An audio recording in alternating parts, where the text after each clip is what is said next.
Halo Sobat BMKG, jumpa kembali pada tayangan Weekly Weather Outlook. Tayangan yang mengulas berbagai hal tentang cuaca terkini dan prospeknya sepekan ke depan. Kali ini, bersama saya, Hasmoro Rini Sulistami, akan membahas tentang polusi udara khususnya di ibu kota yang sudah berhari-hari dan menjadi perbincangan warganet. Jabodetabek, terlebih Jakarta, kini tengah disorot terkait buruknya kualitas udara beberapa pekan terakhir. Pemerintah pusat dan daerah juga terus meramu strategi paling efektif untuk menangani permasalahan ini. Di tengah ramainya pemberitaan tentang polusi udara ini, sebetulnya ada yang menarik kita bahas, yaitu mengapa polusi udara di Jabodetabek ini terlihat lebih buruk di pagi hari. Simak tayangan berikut ini untuk tahu jawabannya. Jika kita perhatikan data partikulat matter ukuran 2,5 mikrometer atau biasa disebut PM2,5, sebelumnya bagi sobat yang belum tahu apa itu PM2,5, PM2,5 merujuk pada partikel-partikel materi padat atau cair dalam udara dengan diameter kurang dari atau sama dengan 2,5 mikrometer. Partikel ini sangat kecil sehingga dapat tercampur dalam udara dan dengan mudah masuk ke dalam saluran pernapasan manusia. PM2,5 sering dihasilkan oleh pembakaran bahan bakar fosil, polusi industri, kendaraan bermotor, dan aktivitas manusia lainnya. Partikel ini dapat memicu permasalahan kesehatan pada manusia. BMKG melakukan pengukuran PM2,5 setiap jam di Kemayoran, Jakarta Pusat. Dalam catatan data BMKG selama 31 Mei hingga 16 Agustus 2023, terlihat bahwa secara umum polutan PM2,5 di Jakarta masuk dalam kategori sedang. Namun, ada hal yang menarik di sini bahwa terlihat sejak awal Agustus 2023 ada tren peningkatan konsentrasi PM2,5. Kenapa hal itu bisa terjadi? Mari kita lihat data observasi meteorologi. Bagian terendah dari atmosfer kita adalah troposfer, yang merupakan tempat terjadinya seluruh fenomena cuaca. Tempat ini juga merupakan bagian dari atmosfer di mana suhu cenderung lebih rendah seiring dengan kenaikan ketinggian. Misalnya saat kamu mendaki gunung, suhu cenderung lebih dingin di puncaknya. Namun terkadang lapisan kecil dapat terbentuk di mana suhu meningkat seiring dengan ketinggian.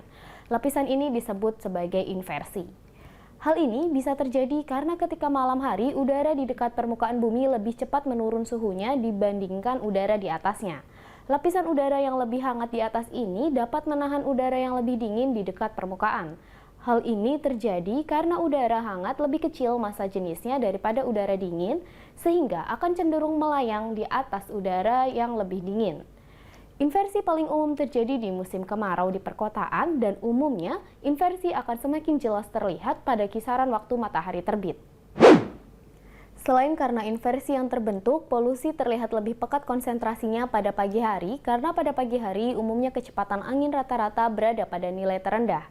Kecepatan angin yang rendah ini menunjukkan kondisi atmosfer yang stabil sehingga polutan akan semakin tertahan di atmosfer dekat permukaan dan terlokalisir di satu area. Berdasarkan data radio sonde selama awal Agustus 2023, kecepatan angin lapisan bawah dan nilai susut temperatur relatif rendah. Hal ini menunjukkan bahwa kondisi atmosfer di awal Agustus cenderung lebih stabil dibandingkan periode sebelumnya dalam 3 bulan terakhir. Hal inilah yang menjadi bukti mengapa awal Agustus ini polusi terasa semakin pekat. Lalu mengapa dampak polusi udara terasa paling signifikan di Jakarta? Sobat pernah mendengar istilah urban heat island? Urban heat island adalah fenomena peningkatan suhu di daerah perkotaan dibandingkan dengan daerah pedesaan sekitarnya. Urban heat island disebabkan oleh banyak faktor termasuk peningkatan albedo permukaan, bangunan, aktivitas manusia, dan kurangnya vegetasi yang menyebabkan penyerapan dan pelepasan panas yang lebih tinggi di daerah perkotaan. Peningkatan suhu permukaan di daerah perkotaan dapat menghasilkan perbedaan tekanan yang bersifat lokal dan akhirnya mempengaruhi dispersi polutan di mana polutan akan cenderung menumpuk pada area perkotaan yang tekanannya relatif lebih rendah.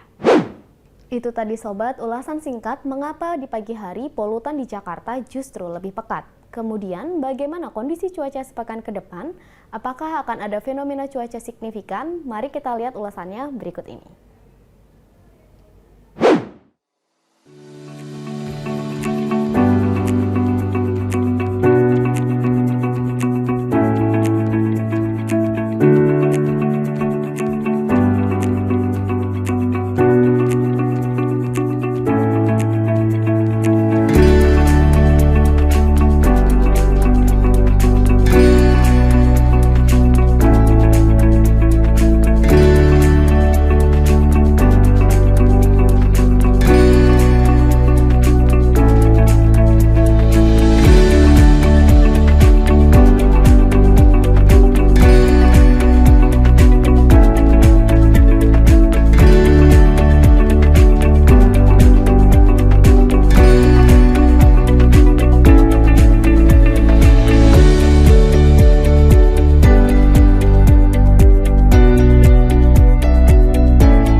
adalah informasi yang dapat kami sampaikan. Semoga bermanfaat bagi sobat semua. Kami himbau kepada sobat BMKG selalu memperbarui informasi cuaca, iklim, dan gempa bumi melalui laman www.bmkg.go.id atau melalui kanal media sosial Info BMKG serta mengunduh aplikasi Info BMKG melalui smartphone baik di App Store ataupun di Play Store. Sobat juga dapat menghubungi kami di call center 196. Terima kasih atas perhatian sobat semua. Mari kenali cuaca dan lingkungan agar terhindar dari ancaman bencana hidrometeorologi. Tetap patuhi protokol kesehatan. Salam sehat, sampai jumpa.